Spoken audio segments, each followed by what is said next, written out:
88 대책과 관련해서는 사실은 여기서 주요는 이제 그린벨트를 해제하고 거기다 아파트를 넣겠다는 발표인데 그거 제 작년 책의 정책 제안이 그거였거든요. 그때 했으면은 지금 뭐가 나와야 되냐면은 김경민 교수님과 함께 우리나라 부동산, 실물 이런 부분에 대한 여러 트렌드들을 점검하는 시간 오늘도 가져볼까 합니다. 교수님 안녕하세요. 네, 안녕하세요. 네, 잘 지내셨죠? 잘 지냈습니다. 교수님 오늘 다른 거 해볼까 하다가 생각해보니까 또 교수님이 이맘때쯤이면 매년 내시는 책 있잖아요. 바로 부동산 트렌드. 이번에도 또 출간을 앞두고 있다고 하셔서 그래서 아예 그냥 이 책 가지고 화두를 잡으면 어떨까 해서 이렇게 코너를 만들어 봤습니다.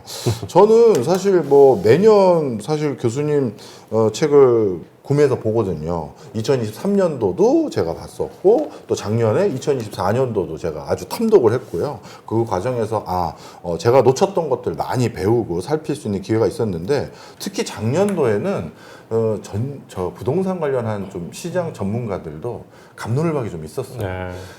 하락이 더 된다, 쭉쭉 떨어진다, 뭐 이런 의견도 있었고 여러 의견이 있었는데 교수님이 원래 이렇게 학자들이 전망할 때 부제를 강하게 안 쓰거든요. 그런데 2024년도에 뭐라고 써셨냐면 서울 아파트 상승의 전조. 야, 지금 와서는 뭐 지금 다들 이 책을 진작 사봤어야 되는데 하는 소리가 들릴 만큼인데 어떻게 하셨어요?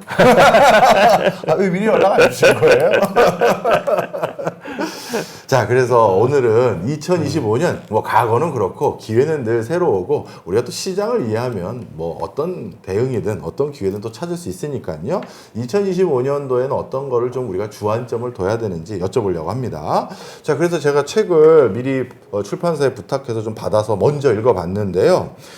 앞부분에 2024년도에 발간했던 도서를 바탕으로 그때 언급했던 걸 한번 리뷰를 쭉 해주셨어요. 그런데 그때 2024년도에 뭐라고 진단했던 내용들이 있으셨냐 하면 전세 가격 상승이 우려되는 지점이 많습니다. 그 다음에 입주 물량 부족들도 예상되는 시점이 많습니다. 이런 것들을 종합했을 때 이거 말고도 몇 가지 요인이 있지만 주택 가격 상승이 우려되네요 라고 딱 설명을 해주셨어요. 그래서 2025년 이 책 초반엔 2024년도에 어느 페이지에 어떻게 언급했는지도 고스란히 이게 다시 한번 방법을 해주셨는데요. 자, 그러면 2025년이 중요한데 앞서 언급해 주셨던 전세 가격 상승, 입주 물량 부족으로 인한 주택 가격 상승이 우려된다. 이게 내년에도 이어질까요? 부동산이라는 게 우선 사이클이잖아요. 사실은. 그러니까 사이클이라는 거는 이제 하락을 하는 시점이 어떻게 되느냐, 상승하는 시점이 어떻게 되느냐, 그때 이제 어떤 모멘텀이 있냐가 되게 중요한 것 같은데 그 작년에는 제가 봤을 때 전세 가격 상승은 너무나 당연했어요. 당연했고 그리고 이제 입주 물량이라는 거는 사실은 우리나라는 굉장히 독특하게 도 아파트잖아요. 그죠? 아파트라는 거는 대략 착공부터 3년 후가 준공 입주잖아요. 그죠? 그러면은 올해 착공 물량 알면은 3년 후에 2027년 입주 물량 알아요, 우리가. 그렇죠. 그죠? 근데 2024년, 2023년 봤을 때 착공 물량이 확 줄어든 거예요.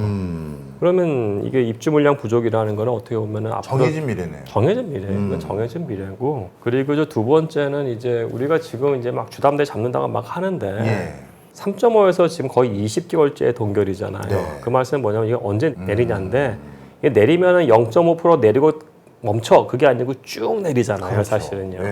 그러면 이게 벌써 공급 측면에서 입주 물량이 줄어든다는 것도 확실한 미래고 금융 차원에서도 이제 그 금리가 떨어진다는 것도 확실한 미래잖아요. 그렇죠.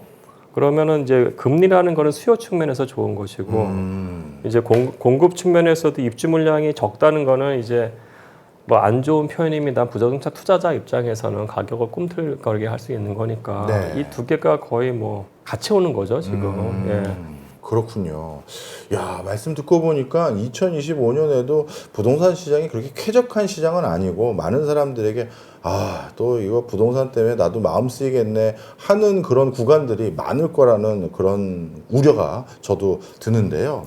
그런데 또 한 가지 특이한 점이 올해도 이런 흐름이 분명하게 전개됐습니다만 서울과 지방의 부동산 흐름이 굉장히 상반되게 전개되고 있어요. 2025년에는 지방 부동산 흐름은 그러면 어떻게 전망하세요? 광역시 차원에서의 흐름은 사실은 옛날부터 달랐어요. 네. 사실은. 그래서 그 뭐 예를 들어서 우리가 2008년 금융위기가 터졌을 때 서울 집값은 떨어졌잖아요. 네. 2010년대까지는 좀 안 좋다가 막 그랬는데 네. 당시에 서울하고 예. 지방 광역시하고는 사실은 이 상승과 하락 패턴이 달라요. 네. 예를 들어가지고 이런 거죠. 그 부울경 같은 경우에 2010년대 중후반에 서울은 아파트 가격이 미친 듯이 상승할 때 울산 지역의 그 조선업이 황폐해지면서 예. 가격이 확 꺾여요. 그래서 경남 같은 경우에는 그때 가격이 어느 정도까지 꺾였냐면 2010년대 초반 가격까지 꺾였어요. 인덱스 상으로 봤을 예. 때. 그러니까 그것만 보더라도 우리나라가 광역시별로 완전히 다르게 움직이는 시장이에요. 예. 유일하게 같이 움직인 건 사실 2020년 이후예요.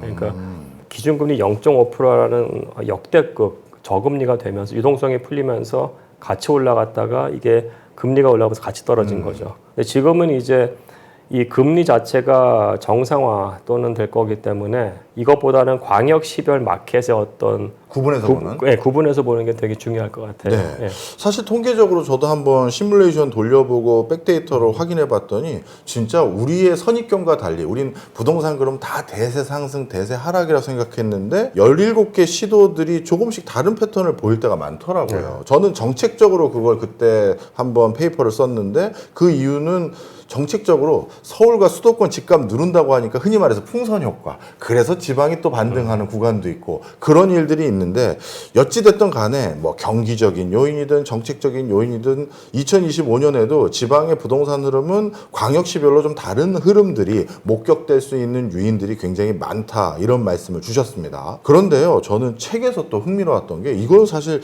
저도 이런 현상이 있었구나 이번 책을 보고 처음 제가 알았는데 그리고 용어도 분화 현상이라고 딱 지칭을 해주셨어요. 뭐냐 하면요 간단히 제가 읽은 대목을 설명드리면 원래 저희 같은 일반적인 사람들이 생각하기에 강남 3구의 집값이 오르면 원래 거기 입주하거나 거기 매매하려고 하는 사람들이 그 사이에 집값이 오르니까 돈이 좀 부족하거든요. 그러면 바로 근처에 있는 지근거리에 있는 성수라든가 용산이라든가 글로 옮길 수밖에 없어요. 강남 그 사이에 5천만 원 올라서 그거 부족해서 못 들어간다. 그래서 근처가 다시 오르고 그러면 용산 뭐 성수 이런 쪽이 가격이 오르면 원래 그쪽에 들어가려는 사람들이 또 가격이 올라지니까 못 들어가서 연쇄적으로 전부 다 조금씩 올라간다. 저희는 막연하게 그런 이론을 가지고 있었는데 이번에 아주 정교하게 분석을 하신 걸 봤더니 서초구 가격 상승을 하면 강남, 송파, 강동구는 그 확산의 여파가 확인이 되는데 그리고 양천구도 비슷한 효과가 확인이 되는데 노도강에 해당되는 노원구나 이런데 또는 마포구도 그런 현상이 확인될 것 같은데 거긴 그렇지 않더라. 이거 좀 설명 좀 해주세요. 약간 좀 단기하고 장기로 네. 좀 봐야 될 것 같고요. 그러니까 장기적으로 보면은 한 몇 년에 걸쳐서 강남이 이 정도까지 오른다고 하면은 네. 시차를 두고 다른 지역들도 올라서 누적으로는 비슷해지긴 해요. 근데 다만 이제 우리가 지금 미시적으로 봤을 때 시장이 굉장히 쪼개지는 게 나타나고 있어요. 예. 시장이 쪼개지는 예. 게. 강남 3구 중에서 리딩하는 구가 사실 강남구가 아니고 서초구거든요. 예. 그러니까 서초구 가격이 오른다고 했을 때 그 주변에는 어느 정도 영향을 줘요.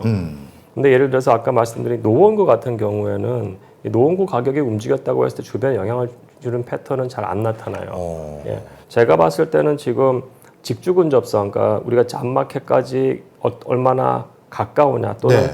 오피스 집적 지구를 네. 보유하고 있는 구냐 아니냐가 되게 중요한 것 같은 생각이 들어요.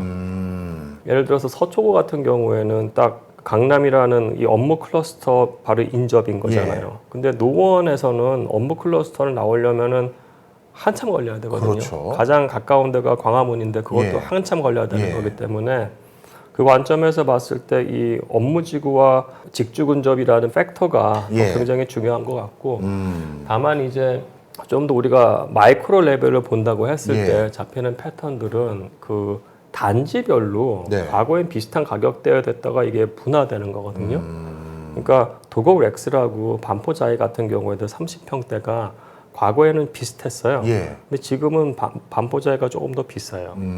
또는 이제 도곡동에 있는 아파트 단지하고 뭐 엘리트하고도 2010년대 초반에 비슷했다가 지금은 예. 격차가 발생하고 있거든요. 그러니까 이게 미시적인 레벨에서 그게 나타나는 것 같고 예. 사실 우리나라만의 현상은 아닌 것 같아요. 제가 봤을 때는.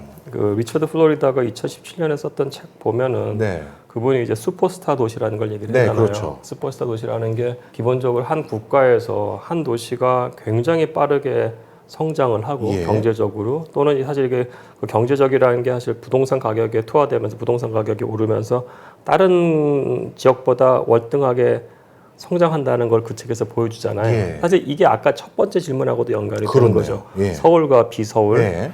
그리고 그 다음에는 이 안에서도 같은 도시임에도 불구하고 어떤 마을마다의 차이가 존재한다고 네. 봐요. 그러니까 예를 들어 연예인들이요. 아주 상위 1% 연예인과 그렇지 않은 평균적 연예인의 소득 격차라는 게 옛날에 이 정도였다면 지금 예. 이렇게 됐잖아요. 그렇죠. 1%는 거의 뭐 글로벌 수준의 스타가 예. 되어버렸기 때문에 그러면은 이런 격차라는 것이 사실 그대로 그 부동산 시장에도 나타난다는 거예요. 상위 1%가 가는 지역들 보면은 딱 정해져 있어요. 예. 예, 우리가 신문에서 나오는 예. 지역 보면 딱 정해져 있어요. 그렇죠. 100개가 아니에요. 한 4, 예. 5군데밖에 안 돼요. 예. 사실은. 그걸 본다고 했을 때도 이게 가격이 굉장히 마이크로 단위로 마을 단위로 좀 쪼개지고 있는 게 나타나고 있는 거고 이건 어떻게 보면 글로벌 현상이에요. 그렇군요.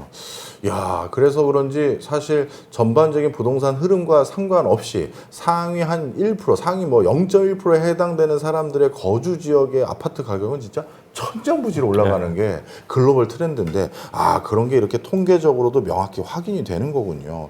저는 그래서 이게 상당히 놀라웠습니다. 그렇다면 앞으로 혹시 집을 장만하실 때 이왕이면 좋은 동네 살다가 집값도 오르면 좋다라는 마음으로 집들을 구매하시잖아요. 그럼 이제 막연하게 아, 저쪽 근처에 중심지 거기 가격 오르니까 우리도 그 파장으로 오를 때 기다리면 되겠네, 이렇게 생각하면 안 되는 거네요. 어느 관점이냐인 것 같아요. 예. 그러니까 우리가 자본주의 시대에 살고 있으니까 이 개인은 투자자 관점일 수도 있고 예. 또는 그 개인도 생애 주기에 따라서 가족이 있다고 하면 또 다른 관점이 있을 수도 있을 것 예. 같아요. 근데 지금 우선 투자자 관점에서 이야기를 하면은 투자자 관점에서는 완전히 캐피털 게인, 예. 뭐 돈을 많이 벌겠다고 하면은 네. 뭐 그건 어쩔 수가 없는 거죠. 그때는 이제 본인이 딴 것들을 포기하더라도 네. 가격이 많이 오를 수 있는 동네를 선택할 해야죠. 수밖에 네. 없는 것이고, 근데 그게 아니고 본인이 생애 주기를 보고 본인이 좀 더 큰 집에서 살고 싶고 뭐 그린 스페이스 옆에 살고 싶다고 하면 약간 다른 선택을 할 수도 있겠죠. 네. 다만 이제 여기서는 제가 봤을 때는 그건 개인의 선택이니까 우리가 뭐라고 할 수는 없을 것 같고요. 네. 근데 이때 이제 정책적 관점이 되게 중요할 것 같아요. 만약 이런 식으로 된다고 하면은 소비자들은 사실 아까 우리가 유형을 A, B라고 봤을 때 B가 그렇게 많지 않아요. A가 많죠. 왜냐하면 예. 자본주의 시대에서 가장 큰 재화가 부동산이기 때문에 여기서 우리가 캐피탈 게인을 먹는다고 하면 엄청나게 먹을 수가 그렇겠죠. 있거든요. 예. 여기 못 들어간다고 해서 엄청난 기회비행의 손실 및 금융적 손실이 발생할 수도 있기 때문에 예. 그럼 우리가 이걸 디폴트로 놓는다고 하면은 결국은 이게 랭킹이 매겨질 수밖에 없어요. 지금 뭐 상급지하고 하급지라는 표현 쓰는데 그게 명확하게 구분이 될 거예요. 그때 여기서 소셜 믹스와 관련된 정책 같은 것들을 집어넣어야죠, 사실. 근데 네. 그 관점에서 생각을 하느냐, 그건 잘 모르겠어요. 근데 이제 많은 지금 교수님의 지적을 들으시는 우리 시청자분들, 우리 김경민의 노트에서 듣던 아니면 여의도 멘션에서 듣던 이걸 들으시는 분들이, 아, 교수님 말씀 저희도 알죠. 그런데 지금까지 정부가 그 어떻게 보면 상급제하고 하급제 격차가 벌어지는 거 해결했냐고요? 라는 자조적인 목소리 많으실 네, 거예요. 네.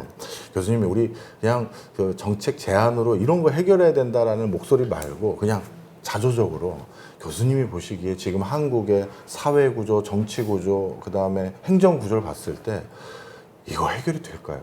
이 디커플링 현상. 아까 사실 말씀하신 게 디커플링인데 정부가 개입이 없다고 하면은 그냥 경제 원칙에 따라서 그냥 디커플링이 발생할 수밖에 없어요. 예. 그래서 정부가 정책적으로 개입을 해야 되는 것이고 예.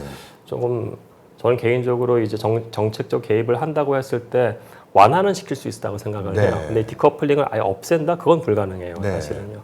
그래서 조금 더 세련된 정책이 나오면 좋겠다는 생각을 하고 우리가 왜 이 말씀을 드리냐면은 박정희 시대 때 강남을 개발한 걸 보면은 완전 소셜 믹스예요. 그때는. 그렇죠. 네. 정말 소셜 믹스예요. 섞어 살게 유도했죠. 완전 네. 유도했고 우리가 그냥 당시 아파트의 사이즈하고 구조를 보자고요. 압구정동 구현대하고 한양 아파트 같은 경우에 한양 예. 아파트도 20평대 있어요. 네. 아주 큰 평수대도 있지만은 물론 그때도 현대 아파트 분양가 보면 뭐 신입사원이 들어가서 30년 모아서 살 아파트가 몇 말이냐 뭐 이런 얘기 나왔거든요. 네. 기사에서도. 근데 그건 압구정동 얘기고 그다음에 쭉 내려와가지고 아파트 단지가 그렇게 많지 않았는데 중간에 지금 그 9호선 라인에 있는 아파트인데 옛날에 AID 아파트라는 게 있었어요. 네. 차관으로 만든 아파트. 오. 예, 5층짜리 아파트도 예. 있었고 삼성중앙역 근처에. 예. 그리고 난 다음에 역삼동 쪽에 대규모 아파트들이 개발이 돼요. 개나리 아파트 같은데 예. 그것도 20평부터 63평까지 있었어요. 당시에 50평대 이상 아파트는 비대가 있었어요. 70년대 후반에. 네. 비대가 지금 나타난 게 아니고 70년대도 있었고 그 건너편에 있던 영동 아파트는 서민 아파트로 연탄 떼던 아파트예요. 아, 그래요? 같은 초등학교를 가는데 한쪽은 연탄 떼던 아파트 애들이 있었고 하나는 비대. 한쪽은 비대가 있고 식모방이 있던 아파트가 있던 거예요. 예. 와. 그 다음에 이제 대치동 보자고요. 대치동도 거기 다 섞여 있었고 예. 청실 아파트, 주공 아파트였고요. 개포동 말할 것도 없죠. 개포동 10평짜리 아파트 단지들이었는데 예. 잠실 엘리트 타 5층짜리 아파트 단지였잖아요. 반포도 마찬가지죠. 반포도 5층짜리 주공 아파트였기 네. 때문에 우리가 당시에 박재기 정권의 어떤 도시개발 철학이라는 강남을 만든다고 했을 때 이게 다 중산층 타워 만들어야지가 아니었어요. 예. 대규모의 서민들을 위한 아파트 단지부터 해서 고소득층 아파트까지 골고루 섞은 거예요. 네. 그러니까 우리가 굉장히 좋았던 이 도시 계획, 도시 개발의 철학이 있었던 거죠. 예. 근데 이게 무너진 거죠, 사실은. 예. 이게 무너진 게 집값을 잡아야 된다. 저는 이거 굉장히 반자본주의적인 거라고 보기 때문에 집값은 정부가 잡는 게 아니어서 네. 그렇게 된다고 하면 계속 고가 아파트만 져야 되는 거죠. 그 논리로 한다고 하면. 그렇네요. 예. 그러니까 그러면서 이게 무너진 건데, 그러니까 지금 제가 봤을 때는 정부에서 이 부동산 주택 정책에 대한 그 철학과 원칙을 좀 다시 정립할 때예요. 예. 그런 관점에서 아마 많은 분들이 뭐 교수님 저서 통해서 내년도 부동산 흐름 읽는 것도 오늘 좀 귀한 시간이겠지만 아마 자연스럽게 이거 좀 여쭤봐 달라고 얘기하실 것 같아서 제가 질문에 넣었어요. 책 집필하시는 과정 그 뒤에 아마 나온 대책일 텐데 88 대책. 예. 저는 뭐 88 대책 뭐 처음부터 끝까지 읽어봤는데 그냥 느낌이 그거더라고요. 지금 집값 오르는데요. 저희가 조만간 엄청 지을 거예요. 그래서 그때 공급 많아지면 집값 떨어질 건데 지금 사실 거예요. 이거 얘기를 하는 논조인 것 같더라고요. 그런데 제가 그걸 다 읽고 나서 느낌이 지금 못 지을 것 같은데 이 느낌이 많았어요. 아니 그래가지고 그게 어떻게 보면 앞으로 많이 공급될 것 같으니까 지금 사면 안 되겠다라는 신뢰감을 줘야 그 정책적 효과가 있을 텐데 저는 그냥 신뢰감이 좀 없더라고요. 만약에요 서울 지역의 공급 절벽이 지금 추세로 좀 유지가 되면 앞으로 어떻게 되는 겁니까? 되게 심각해요, 사실은. 예, 왜냐하면 우리가 아까 말씀드린 것처럼 아파트 위주의 공급이잖아요. 예. 아파트는 착공 후 3년이거든요. 예. 착공 전 단계도 커요. 인허가 받고 토지 수용 어쩌고저쩌고 이것도 꽤 길어요. 근데 외국은 사실은 주로 단독주택 위주고 그렇죠. 우리나라도 빌라 같은 경우에도 그냥 하면은 6개월에서 1년 안에 공급이 되는 거예요. 네. 그러니까 빨리 공급이 되는 네. 거죠. 근데 우리나라는 아파트니까 이게 다른 그렇죠. 건데 착공 및 입주 물량을 보면은 이게 심각하게 적은 것들이 그 제 책에도 보면 나오지만 네. 이게 너무나 명확하나해서 이거는 좀 굉장히 심각하다. 입주 물량 부족한 거는. 다만 이제 88 대책과 관련해서는 사실은 여기서 주요는 이제 그린벨트를 해제하고 거기다 아파트를 넣겠다는 네. 발표인데 그거 제 작년 책의 정책 제안이 그거였거든요. 네. 그때 했으면은 지금 뭐가 나와야 되냐면은 그러니까 제가 뭐 잘났다 그건 아니고 준비를 해서 예. 우리가 자곡동 일대 이 정도 강제 죄송합니다. 하여튼 뭐 수용 당하는 분들 죄송한데 예. 수용 이렇게 할 거고 재정 이렇게 확보가 됐고 예. 서울시하고 얘기 다 됐고 여기를 만약에 그 토지를 우리가 랜드 클리어링이라고 하는데 네. 깔끔하게 정리하는 경우에 용적률 몇백 프로 준다고 했을 때 우리가 아파트 1000채 늘 수 있다. 그리고 이 1000채에 대한 분양은 다음 달에 하겠다. 기다려. 이러면 기다리는 거죠. 그러니까 그렇죠. 우리가 구체성. 구체적이어야 되는 거예요. 지금 단계는 구체적이어야 되는데 그게 아닌 거예요. 그렇죠. 지금 단계에서는 뭐 우리가 그린벨트 해제해가지고 아파트 공급할게요가 아니고 그건 이미 됐고 예. 자곡동 어디 땅 다 모아봤는데 이 정도 나왔고요. 조감도 보여주고 네. 1차로 우리가 추석 끝나고 한 10,000채 공급할 네. 거니까 기다리세요. 그 다음에 내년 초반에 만만치 할게요. 그러니까 분양 시장 있잖아요. 예. 그러니까 기축에서 거래되는 시장의 관심을 분양 시장으로 옮기는 거죠. 그 노력이 부족했고 그러니까 더해서 저는 사실 문제가 뭐냐면은 이게 그린벨트도 다 국가 소유가 아니거든요. 예. 그 개인분들 갖고 있는 게 있어요. 예. 결국은 수용 과정 거쳐야 돼요. 예. 근데 그러면은 더 쉬운 게 국가 땅이잖아요. 국가 땅. 예. 국가 땅이라는 게 용산 국제 업무지구도 있고 상암동 부지도 있기 때문에 우리가 이런 부지들이 이미 국가 땅이니까 그럼 더 빨리 얘기를 할 수가 있는 거죠. 근데 이거 얘기를 안 하고 있잖아요. 지금. 그렇죠. 준비가 충분히 될 수 있음에도 불구하고. 예. 아마 그래서 88 대책에 대해서 저뿐만 아니라 많은 학자분들 또 일반인들도 사실 읽어보면 감이 있으시거든요. 지금 내 집장만이나 이사갈 준비를 하시는 분들 입장에선 다들 그런 관련 상황 속에서 실망하신 분들이 많을 것 같은데요. 저는 이렇게 말씀드리고 싶습니다. 물론 국가가 체계적이고 안정감 있게 좋은 정책, 좋은 실행해서 주택 안정적인 공급해주면 좋지만 그렇게 못할 때가 있습니다. 그러면 그 못할 때 국가 욕만 하고 아무 대응을 못하면 그 재산적 손실과 그런 것들은 온전히 개인이 져야 돼요. 그래서 국가에 대해서 뭔가 책임감 있게 우리가 질의하고 묻고 책임을 물을 땐 물으셔야 되지만 개인 차원에서 대비도 하셔야 된다고 저는 꼭 말씀을 드립니다. 그런 차원에서 제가 오늘은 일부러 말씀을 안 드렸는데 2025년 부동산 트렌드에는요, 제가 되게 재밌게, 솔직히 재밌게 가장 읽었던 부분은 단지별로 분석을 해놓으셨더만요. 대규모 단지별로. 저는 그게 그 단지에 제가 꼭 살겠다 말겠다가 아니라 단지들을 우리가 이렇게 이해하고 해석하면 되겠구나를 각각 대장 단지들이 어떻게 우리가 이해하면 되는지, 그래서 서울시 전체 판도가 어떻게 되면 되는지를 전부 다 담으셨다 해도 좀 과언이 아니기 때문에 우리 동네 궁금하거나 내가 이사 가고 싶은데 조금 궁금한 지역이 있으시면 그 챕터를 많이 참고해 보시면 좋을 것 같습니다. 오늘 어떻게 보면 부동산 트렌드 2025 첫 번째 시간으로는요, 2025년 전반적인 부동산 흐름을 우리가 어떤 관점에서 이해하면 좋을지 말씀 나눴고요. 저희는 다음 시간에는요, 이 책에서는 단순히 부동산 흐름과 전망만 제시한 게 아니라 이런 흐름을 좀 바람직한 형태로 바꾸기 위한 정책적인 대안과 검토를 어느 관점에서 찾아야 되는지도 많이 기술을 해놓으셨습니다. 다음 시간에는 그런 내용 가지고 다시 한번 인사드리겠습니다. 고맙습니다. 네, 감사합니다.